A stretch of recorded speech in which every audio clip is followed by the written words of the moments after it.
Gautam neuro care brain stroke migraine fits brain and spine surgeries కి best neuro surgeon. నమస్తే రమగారు. నమస్తే జయ. రమగారు, మీరు రకరకాల దేశాల కథలు చెప్తూ ఉంటారు. చైనా దేశం కథలని, రష్యా దేశం కథలని, అలాంటిది ఏదైనా ఒకటి చెప్పుకుందామా? ప్రసిద్ధ చైనా జానపద కథలు ఆ, అందులో నుంచి చెప్దాం. ఒకటి పూర్వం అంట చైనా దేశంలో అంటాక్ అని ఒక కుర్రాడు ఉండేవాడు. ఈ అంటాక్ పరమ నిరుపేద, వాడికి ఏమీ లేదు, అమ్మ నాన్న కూడా లేరు. వాడికి ఒక 14-15 సంవత్సరాల వయసు వచ్చేసరికి వాళ్ళ వాకిట్లో ఒక పెద్ద దానిమ్మ చెట్టు ఉండేది. ఆ దానిమ్మ పళ్ళే వాడి జీవనాధారం. అంతకుముందు ఎట్టాగొట్టా ఉండేవాడు, బాగా ఇల్లుంది, ఒక పాకెట్లో ఒక దానిమ్మ చెట్టు. ఆ దానిమ్మ చెట్టుని పరమ జాగ్రత్తగా కాపాడి ఆ పళ్ళు అమ్ముకుని దాంతో జీవనం గడిపేవాడు. విరగ్గాసేది అది. చుట్టుపక్కల వాళ్ళు పువ్వు పిందా టైంలో కూడా దాని జోలికి రాకుండా పంచప్రాణాలు దాని మీద పెట్టి కాపాడుకునేవాడు. పువ్వులు లెక్క పెట్టుకునేవాడు, పిందెలు లెక్క పెట్టుకునేవాడు, అంత జాగ్రత్తగా ఉండేవాడు. అయితే వీడికి ఒక 20-25 ఏళ్ళు ఉంటాయి ఈ టైంకి, ఈ కథ నాటికి. ఒకసారి ఏమైంది, ముందు రోజు చూశాడు, పళ్ళు బాగా అంతంతున్నవి. రాత్రికి రాత్రి 7-8 పళ్ళు ఖాళీ అయిపోయినాయి. ఎక్కడ మనిషి వచ్చిన ఆనవాళ్ళు అయితే లేదు, పళ్ళు మాత్రం లేవు. ఒక 2 రోజులు 3 రోజులు పగలల్లా కాపలా కాసాడు, ఏమీ అవ్వాలి. రాత్రిపూట ఏదో జరుగుతోందని రాత్రిపూట కాపలా కాసాడు. కాసేసరికల్లా 1 రోజు 2 రోజులు నిద్రపోయాడు, పళ్ళు పోతున్నాయి. రోజుకి 7-8 పళ్ళు చొప్పున. 4వ రోజు కనిపెట్టాడు ఒక నక్క. అది గోడ మీద నుంచి ఎగిరి పళ్ళు తెంపేసుకుంటుంది, తినేస్తుంది, పట్టుకుపోతుంది అక్కడి నుంచి. ఆ నక్కని పట్టుకున్నాడు, దాని తోక దొరికింది కానీ పారిపోయింది. 2వ రోజు ఏం చేశాడు, ఆ గోడ పక్కన తుమ్మ జిగురు పోసేసాడు. సాయంకాలం జిగురు బంక అంటారు కదా, అది పోసాడు. అది ఎగిరేటప్పుడు ఒక్క ఎగిరి గోడ మీద నుంచి చెట్టు మీదకి ఎగురుతుంది. మళ్ళీ అది గోడ దిగాలంటే గోడ కిందకే కాదు దూకాలి, అంతే కదా. అది ఇప్పుడు దూరం నుంచి ఒక్క ఎగిరి గోడ మీద ఎక్కుతోంది, కానీ దిగేటప్పుడు దూరం దూకదు, గోడ కిందకి దూకాలి. ఆ కింద పోసాడు. అదేం చేసింది, ఆ బంకలో దూకేసి పట్టేసుకున్నాడు. దొంగ మొహం, నా జీవనాధారం పాడు చేస్తావా, ఇన్ని రోజుల నుంచి తింటున్నావు, ఎన్ని తింటే నీ పొట్టకు సరిపోతుంది, నీ మొహం అండా అని నన్ను తిట్టేసరికి నక్కంది, వదిలే నన్ను వదిలిపెట్టు, పళ్ళు చాలా రుచిగా ఉన్నాయి, అందరి దొడ్లలోనూ పుల్లకాయలు, మీ ఇంట్లో ఈ దొడ్లోది ఒకటే, పెరట్లో చక్కగా తీయగా ఉంది, అందుకే తినాలనిపించింది, అయినా నన్ను వదిలే, నీకు కావలసినంత డబ్బిస్తా. డబ్బేమిటి, నీకు రాజకుమార్తె నుంచి పెళ్లి చేయిస్తాను నేను అనేసరికి అంటాక ఆశ్చర్యపోయాడు. ఏమిటి నీ వల్ల అవుతుందా అన్నాడు. నా వల్ల అవ్వందే లేదండి, నా వల్ల అవ్వందే లేదు, ఏది కావాలంటే అది చేయిస్తా, కానీ నన్ను వదిలేసి రాజకుమార్తె నుంచి పెళ్లి చేయిస్తాను నీకు అనేసరికి సరే ఒట్టు వేయించుకున్నాడు, ఒట్టు ప్రమాణాలు అన్నీ చేయించుకున్నాడు. సరే అని వదిలిపెట్టాడు. అదేం చేసింది, ఆ నక్క వీడిని వదిలేసి దొరికిన మిగిలిన కింద తెంపేసిన దానిమ్మ పళ్ళన్నీ బొక్కేసి అప్పుడు పోయి రాజుగారింటికి వెళ్ళింది. నక్క ఎట్టా మాట్లాడుతున్నాను అడగండి, ఇది కథ. రాజుగారింటికి వెళ్ళి, ఏమండి మీ దగ్గర రత్నాలు అవి జల్లించే జల్లెళ్ళు ఉన్నాయట కదా, రత్నాలు జల్లించే జల్లెళ్ళు కావాలి, మా రాజుగారి దగ్గర బోల్డని రత్నాలు వైఢూర్యాలు ఉన్నాయి, జల్లెడు విరిగిపోయింది, ఇవ్వండి అంతే. రాజుగారు ఆశ్చర్యపోయారు. ఏ రాజుగారు అని అడిగాడు. అంటాక్ మహారాజు అండి అని చెప్పింది. అంటాక్ మహారాజు గారికి రత్నాలు జల్లించే జల్లెడ కావాలి. సరే ఆ జల్లెడిచ్చారు. జల్లెడి చేత్తో పుచ్చుకొని వచ్చేసింది. మర్నాడు ఏం చేసింది, దానికి అడవిలో అన్ని చోట్ల ఈ రత్నాలు అవి బాగు చేసే దుకాణాలు అవన్నీ తెలుసు దానికి. అన్ని చోట్లకి వెళ్ళి తోక అంటించి సన్న రజనంతా అంటించి తీసుకొచ్చింది. రత్నాలు అవి బాగు చేసేటప్పుడు ఇలా ఇది పెడతారా, రవ్వగా రాలుతాయి ముక్కలు. అక్కడ దీన్ని కుచ్చు తోక పెడితే ఏమవుతుంది, తోకకు ఒక స్టాటిక్ కరెంట్ ఉంటుంది, ఇట్లా చిన్న నెరుసులు అంటుకుంటాయి. అవన్నీ పట్టుకొచ్చి ఈ జల్లెట్లో గాళ్ళు ఉంటాయి కదా, అక్కడ చోట చిట్టి ముక్కల్ని ఇరికించింది. వజ్రాలు వైఢూర్యాలు పచ్చలు కెంపులు నీలాలు బోల్డలు రంగులు అన్నీ ఇరికించింది. అంటే అన్ని రంగుల రాళ్ళు అందులో జల్లించారనమాట. 3వ రోజున పట్టుకెళ్ళి జల్లెడిచ్చేసింది. ఆ రాజుగారికి బోళ్ళంత మంది కూతుళ్ళు ఉన్నారు. ఇదేదో అంటాక్కనే ఒక మహారాజు ఉన్నాడని, ఆయనకి జల్లెడ కావాలని ఒక నక్కొచ్చిందని తెలుసు వాళ్ళకి. రాజుగారు కూతుళ్ళు ఉండగానే ఈయన అది జల్లెడ పుచ్చుకొని తీసుకుపోయాడు. తీసుకుపోయేసరికి ఈ నక్క అక్కడ పట్టుకెళ్ళి అది ఆ జల్లెడి ఇచ్చేసరికల్లా రాజుగారు ఏం చేశాడు, ఆ జల్లెడిని అటు ఇటు తిప్పి ఇట్లా నేలకేసుకుంటాడు. ఏముందో చూడడానికి. మామూలుగా మనం ఏ పిండి జల్లిచ్చామో కింద కొడితే తెలుస్తుంది. జల జల రాలిపడ్డాయి అందులో ఇంచి. ఏమిటి? కెంపులు, రత్నాలు, నీలాలు, పచ్చలు, చిట్టి ముక్కలు.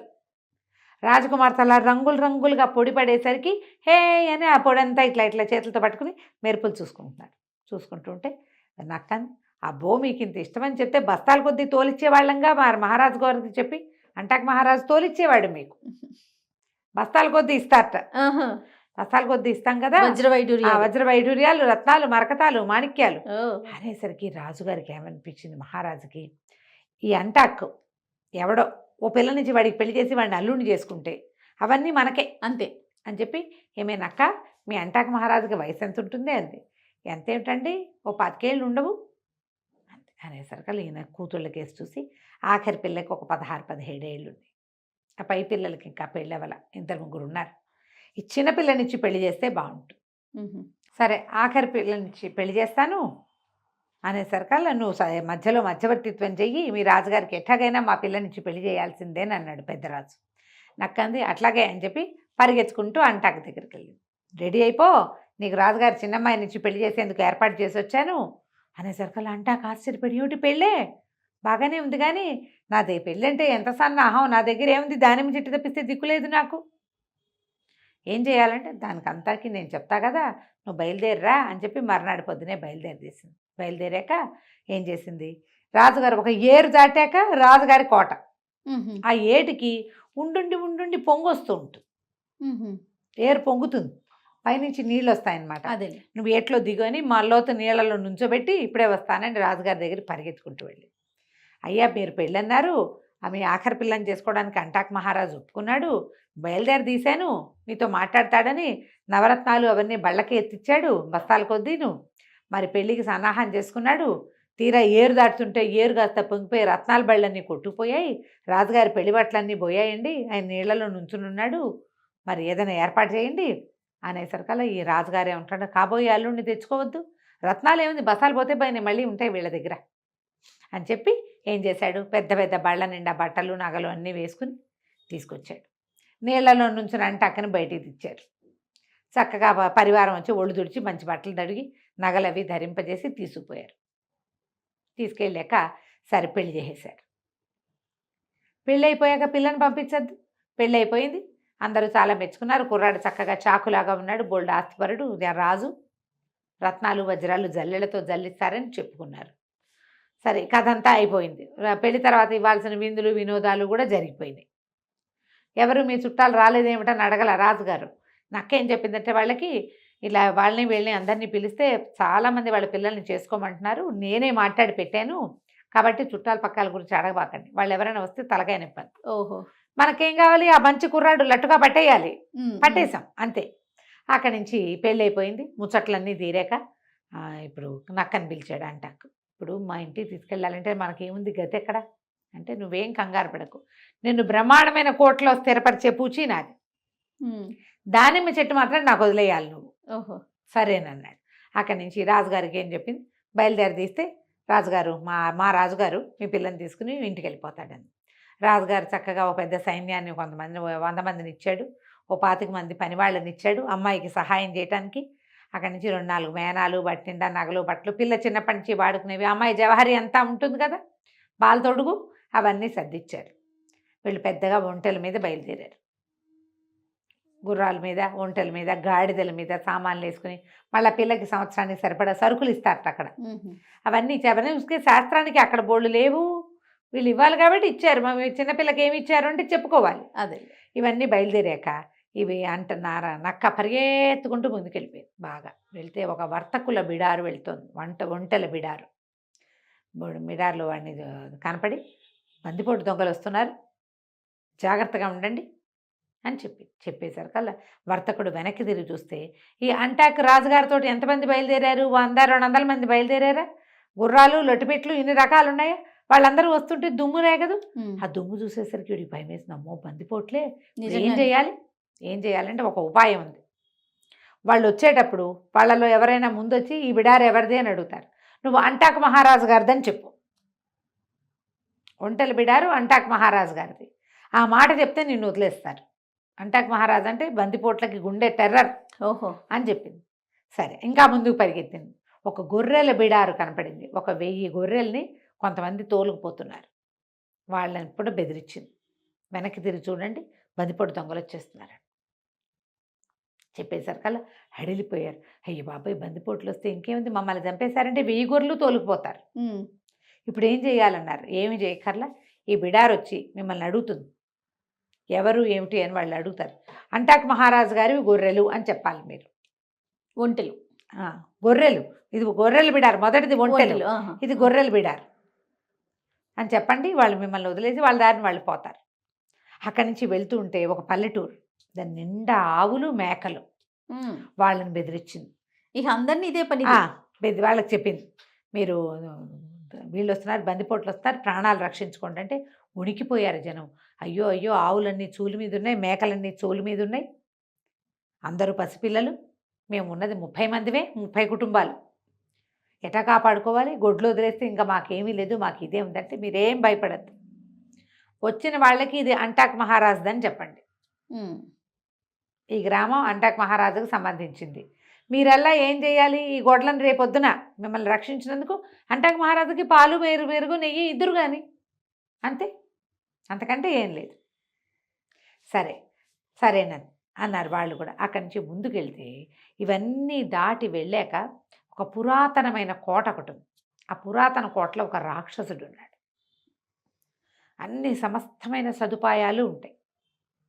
వాడు తన కోటకి దగ్గరలోకి సంచరించే మనుషుల్ని విరుచుకు తింటాడు, జంతువులు తింటాడు. మనుషుల దోలు సాధారణంగా రాళ్ళు ఆ కోట దగ్గరికి ఎవరైనా వెళ్తే దొరికేస్తారు. ఈ నక్కపోయి వాడి దగ్గరికి వెళ్ళిపోయి ఏం చెప్పింది, పెద్దరాజు గారు 4 మంత్రవాదులను పిలిచాడు. వాళ్ళు బందిపోటు దొంగలతో కలిసి వస్తున్నారు, మధ్యదారంతా ఖాళీ చేసుకొచ్చేస్తారు, నీ దగ్గరికి వస్తారు, నిన్ను భూసైనం చేయించడానికే వస్తున్నారు వాళ్ళు అనేసరికి రాక్షసుడు తెల్లబోయాడు. అమ్మో, మంత్రవాదులే, చచ్చే భయం నాకు. మనుషులను అయితే విరుచుకు తినేస్తా, ఎంతమంది వచ్చినా పర్వాలేదు, మంత్రవాదులంటే నాకు చాలా భయం. ఇప్పుడు ఏం చెయ్యాలి అన్నాడు. నేను నీకు సలహా చెప్తా, గాడిపోయి ఉంది కదా, పొయ్యిలో పడుకోను, కట్టెలు పరిచేస్తా, నువ్వు కనపడవు, వాళ్ళు వచ్చి చూస్తారు, ఇక్కడ నువ్వు లేవని వెళ్ళిపోతారు. నువ్వు కనపడితే నిన్ను భూసైనం చేయిస్తారు, భూస్థాపితం చేస్తారు. నువ్వు కనిపించకపోతే ఇంకేం చేస్తారు, ఏమీ చేయరు, నీ కోట సేఫ్గా ఉంటుంది. వాళ్ళు వచ్చి కోటలో పట్టుకుపోయేది ఏముంటుంది, మంత్రవాదులకి ఇవన్నీ ఎందుకు, వాళ్ళు గాల్లో నుంచే పుట్టించుకుంటారు అన్నీ కూడా. బందిపోట్లు వాకిట్లో నుంచుంటారు, వాళ్ళకి సహాయం వచ్చేవాళ్ళు.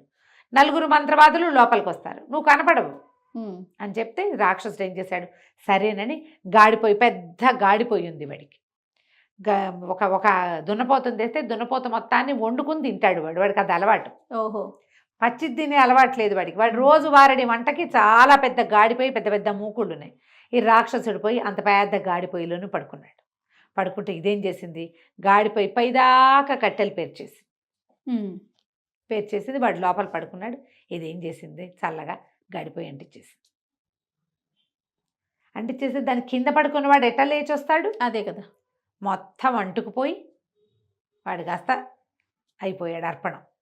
కోట ఖాళీగా ఉంది. ఈ వచ్చే దారిలో అంటాక్ మహారాజుకి ఒంటెల బిడారు వాళ్ళు, అంటాక్ మహారాజు గారివి ఇవి అని చెప్పారు కదా, వాళ్ళు ఏం చేశారు, ఓ 4 ఒంటెలు ఇచ్చి అంటాక్ మహారాజు గారికి ఇవ్వండి అని పంపించారు. అంటాక్ మహారాజు ఎవరో వాళ్ళకి తెలియదు. ఈ బిడారుతో పోయి ఒక మన బందిపోట్ల బిడారు అని చెప్పారు కదా, దాని వెనకాల పడి 4 ఒంటెలు వచ్చినాయి. గొర్రెలు వాళ్ళు ఓ 100 గొర్రెలు పంపించారు. ఆ ఊరి వాళ్ళు 4 ఆవులు, 4 మేకలు, 4 చిన్న దూడలు, అక్కడి నుంచి పోయిందా పాలు దుత్త, పెరుగు దుత్త, నెయ్యి దుత్త పంపించారు. ఒక సామ్రాజ్యమే వచ్చేసింది. ఇక కోట దగ్గరికి వాళ్ళు వచ్చేసారు కల్లా వెనకాల ఈ సామాన్లన్నీ మోసుకుంటూ జనాలు వచ్చేసారు. కోటలోకి వస్తే ఏముంది, కోటలో ఎవ్వరూ లేరు, సమస్తమైన ఉపాయాలు ఉన్నాయి లోపల. ఇల్లు వాకిలి ఏర్పడిపోయింది. ఆ కోటకి రాజు అయిపోయాడు. ఈ లోపలికి వచ్చిన గొర్రెలు ఒంట్లు అన్నీ అక్కడ ఉండిపోయినాయి. ఈ రాజుగారు పంపించిన 100 మంది వాటిని చూసుకున్నారు. క్రమంగా ఈ మిగిలిన ఆ ప్రాంతంలో తిరిగే బిడార్లన్నిటికీ సహాయకుడుగా అయిపోయాడు అంటాక్. దానిమ్మ చెట్టు మాత్రం నక్కకి దొరికింది. తర్వాత ఆ నక్క ఎప్పుడు వీళ్ళతోటే ఉండేదట. అయితే ఇప్పుడు ఇన్ని రకాలు ఇప్పించావు, నేను నీకేం సహాయం చేయను, నువ్వు నాకేం చేస్తావు అని అడిగిందిట నక్క. నిన్ను రాజుని చేశాను, రాజుగారి కూతురిచ్చి పెళ్లి చేశా, నీకు ఒంటెలు బిడారు, గొర్రెలు బిడారు, పల్లెటూళ్ళ నుంచి సామాన్లు అందే ఏర్పాటు చేశా, వాళ్ళందరికీ నువ్వు రాజు అయిపోయి వాళ్ళని నువ్వే రక్షించావని వాళ్ళు నమ్ముతున్నారు. ఇన్ని చేశాను, నాకు నువ్వేం చేస్తావు అని అడిగింది నక్క. అడిగితే నెత్తి మీద పెట్టుకోను అన్నట్టు. ఆ నక్క కొంతకాలానికి చనిపోతే ఆ నక్క తోలుతోటి కిరీటం చేయించుకున్నట్ట అంటాక్. అక్కడ ఆ ప్రాంతంలో ఇప్పటికీ కూడా ఎవరినైనా గౌరవించాలి అంటే నక్క చర్మంతో చేసినటువంటి పైభాగంతో చేసినటువంటి కిరీటం పెడతారు. మనం కొన్ని సినిమాల్లో చూస్తే ఏదో తోలుతో చేసింది పెట్టుకున్నట్టు కనపడుతుంది, అది నక్క తోలు. ఒక వంశానికి నక్క అట్లా సహాయం చేసింది. ఆ నక్క తోలుతో చేసినటువంటి దాన్ని దాని నెత్తి మీద తొడుగు శిరస్త్రాణంగా ధరించేవాళ్ళు. తమాషాగా అనిపించిన దీని వెనకాల చరిత్ర ఉంది. కథ కంచికి మనం ఇంటికి. చాలా బాగుంది రమ్మగారు. నమస్తే. నమస్తే జయ.